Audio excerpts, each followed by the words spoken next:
रोज सकाळी डोळे उघडल्यापासून ते रात्री पुन्हा झोपेपर्यंत आपण नक्की काय करत आहोत? धावतोय, पण कुठे, कशासाठी आणि कोणासाठी? एक तरुण मुलगा होता, अभय. एका मोठ्या IT कंपनीत चांगल्या पगारावर काम करणारा, हुशार आणि यशस्वी.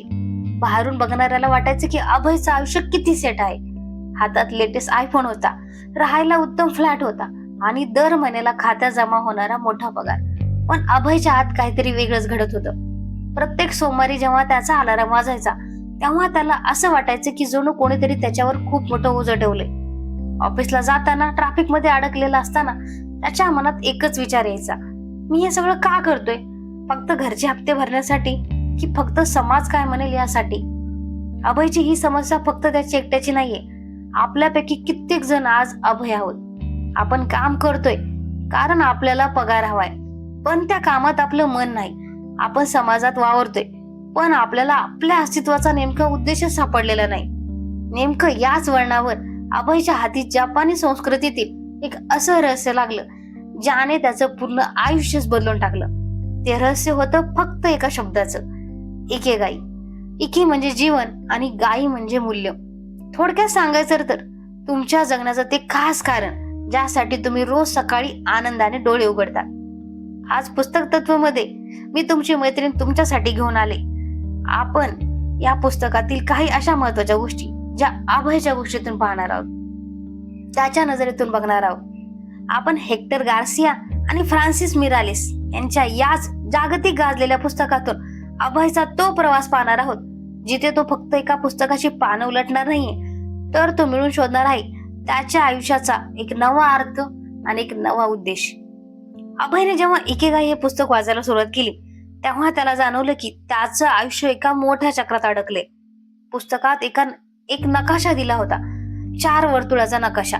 लेखकाने म्हटलं होतं की जर तुम्हाला तुमचं इकेगाई शोधायचं असेल तर तुम्हाला स्वतःला 4 कठीण प्रश्न विचारावे लागतील. अभयने वही आणि पेन घेतलं आणि स्वतःचं विश्लेषण करायला सुरुवात केली. पहिला प्रश्न होता, मला नक्की काय आवडतं? अभयने डोळे मिटले आणि त्याला आठवलं त्याचं बालपण. त्याला तासन तास पेंटिंग करायला आवडायचं, पण रंगाशी खेळताना त्याला वेळेचं भान नसायचं. पण आज तो फक्त काळ्या पांढऱ्या कोडिंगच्या जगात हरवला होता. तर दुसरा प्रश्न होता, मी कशात चांगला आहे? यात शंकाच नव्हती. अभय त्याच्या टेक्निकल कामात, लॉजिक मध्ये आणि मॅनेजमेंट मध्ये एकदम मास्टर होता. म्हणूनच तर त्याला इतकी मोठी चांगली नोकरी मिळालेली होती. तिसरा प्रश्न होता, ज्या कामाचे मला पैसे मिळू शकतात. म्हणजे असं कोणतं काम आहे जे तुम्ही करू शकता आणि त्याच्यातून तुम्हाला पैसे मिळू शकतात? अर्थात त्याची नोकरी त्याला विलासी आयुष्य जगण्यासाठी पुरेसे पैसे देत होती. आणि चौथा सर्वात महत्वाचा प्रश्न, या जगाला नक्की कशाची गरज आहे? इथे अभय थांबला. त्याला जाणवलं की तो ज्या सॉफ्टवेअरवर काम करतोय त्याने फक्त कंपनीचा नफा वाढतोय, पण त्यातून कोणाचं आयुष्य सुसह्य होतंय का? कोणाच्या चेहऱ्यावर हसू येते का? याचं उत्तर नाही होतं. अभयच्या लक्षात आलं की तो फक्त पैसे आणि कौशल्य या 2च वर्तुळामध्ये जगतोय. इकेगाईनुसार याला म्हणतात प्रोफेशन. यात सुरक्षितता असते, पैसा असतो, पण समाधान नसतं. त्याला त्याचं पॅशन आणि मिशन यांची जोड देणं गरजेचं होतं. अभयला आता समजलं होतं की त्याच्या आयुष्यातील ती पोकळी नेमकी कुठे आहे. त्याला त्याची आवड आणि जगाची गरज याची सांगड घालण्याची गरज होती. पण इकेगाई म्हणजे फक्त करिअर निवडणं नव्हतं. अभयला त्या पुस्तकातून जपानच्या ओकिनावा बेटावरच्या लोकांबद्दल समजलं. तिथले लोक 100 वर्ष जगतात, पण ते कधीच रिटायर होत नाहीत. अभयने विचार केला, जर मला माझं इकेगाई शोधायचं असेल तर मला माझी जगण्याची पद्धत बदलावी लागेल. त्याने पुस्तकातून ओकिनावाचे काही सुवर्ण नियम आपल्या आयुष्यात उतरायला सुरुवात केली. सर्वात पहिला आणि कठीण नियम होता, घाई थांबवणे, स्लो डाऊन. अभय नेहमी घड्याळाच्या काठावर धावायचा. सकाळी उठल्यापासून ते रात्री झोपेपर्यंत तो फक्त पळत असायचा. पण आता त्याने ठरवलं की कामाच्या मध्ये तो 10 मिनिट ब्रेक घेईल. फक्त शांत बसेल, दीर्घ श्वास घेईल आणि आजूबाजूच्या जगाकडे बघेल. आश्चर्याची गोष्ट म्हणजे घाई थांबवल्यामुळे त्याचा कामातील लक्ष अधिक वाढलं. आणि मग आला तो नियम ज्याने अभयचं आरोग्यच बदलून टाकलं, हारा हाचिबू. जपानी लोकांच्या प्रदीर्घ आयुष्याचं हे सर्वात मोठं गुपित. याचा अर्थ आहे तुमचं पोट 80% भरेपर्यंत जेवा. अभय आधी पोट गच्च भरेपर्यंत जेवायचा आणि मग त्याला ऑफिसमध्ये आळस यायचा. पण जेव्हा हे 80% नियम पाळायला सुरुवात केली तेव्हा त्याला जाणवलं की दुपारी सुद्धा तो तितकाच उत्साही असतो. आपण कधीही बघितलं असेल ना, आपण जेव्हा पोटभर जेवतो तेव्हा आपल्याला आळस येतो. म्हणूनच हा नियम ह्या पुस्तकात सांगितलेला आहे 80% जेवणाचा. अभय आता बदलत होता. त्याने त्याच्या पेंटिंगच्या आवडीला पुन्हा स्पर्श केला. त्याने ठरवलं की तो फक्त स्वतःसाठी नाही तर इतरांसाठी काहीतरी करेल. त्याने त्याच्या सुट्टीच्या दिवशी लहान मुलांसाठी विनामूल्य आर्ट क्लास घ्यायला सुरुवात केली. इथेच त्याला त्याचा फ्लोचा अनुभव आला. पेंटिंग करताना आणि मुलांना शिकवताना तो जगाला विसरून जायचा. त्याला पैसा मिळत नव्हता, पण त्याला जे समाधान मिळत होतं ते त्याच्या लाखो रुपयाच्या पगारापेक्षाही मोठं होतं. पण अभयचा हा प्रवास इथेच थांबणार नव्हता. त्याला अजून एका मोठ्या सत्याचा सामना करायचा होता.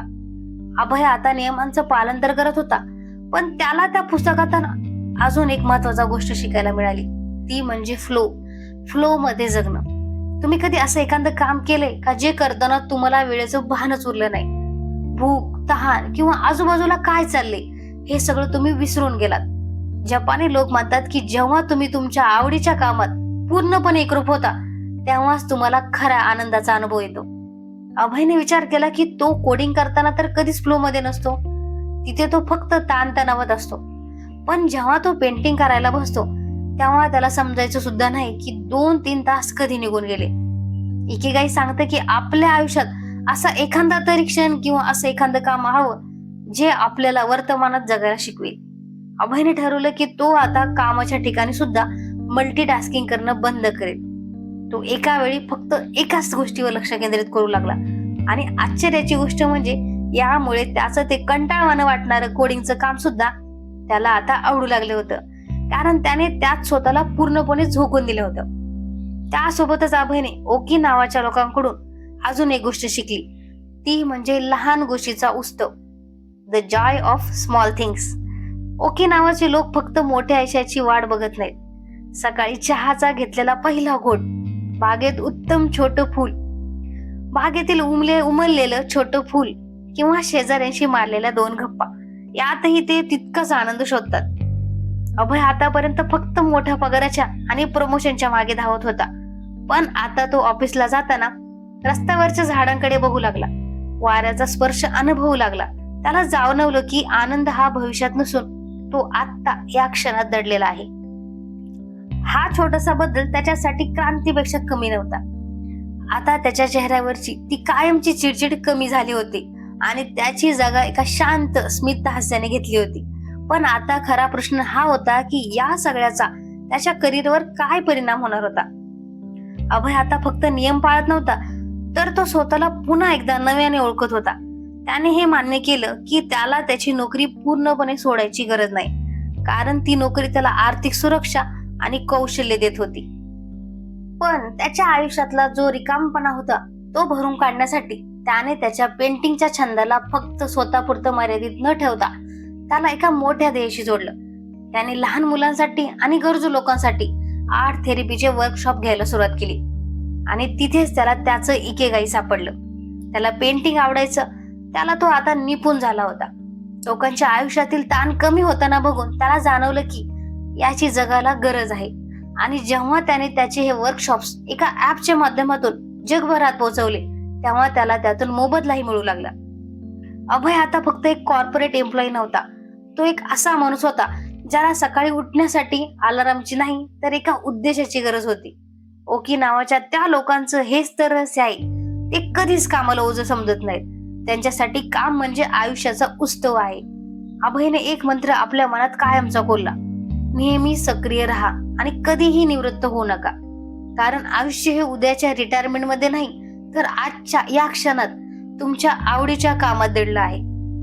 मित्रांनो, अभयच्या या गोष्टीतून आपल्याला एकच शिकायला मिळतं की आपलं इकेगाई कुठे बाहेर नाही तर आपल्या आत दडले. आपण फक्त ते शोधायला विसरलो आहोत.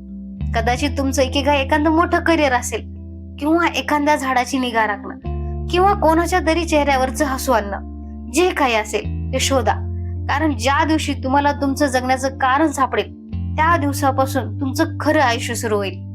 हे पुस्तक म्हणजे फक्त वाचण्यासाठी नाही तर तुमच्या जगण्याला एक नवीन दिशा देण्यासाठी आहे. जर तुम्हाला अभयचा हा प्रवास आणि इकेगाईचा हा विचार आवडला असेल तर एकदा शांत बसा आणि स्वतःला ते 4 प्रश्न नक्की विचारा. पुस्तक तत्वमध्ये आज आपण इथेच थांबणार आहोत, पण तुमचा स्वतःचा शोध इथे सुरू होतो. पुन्हा भेटूया अशाच एका जगा वेगळ्या पुस्तकासह, जो तुमच्या आयुष्यातील एका नवा अर्थ देईल, तुमच्या आयुष्याला एक नवीन अर्थ देईल. तोपर्यंत वाचत राहा, विचार करत राहा आणि तुमचं इकेगाई शोधत राहा. धन्यवाद.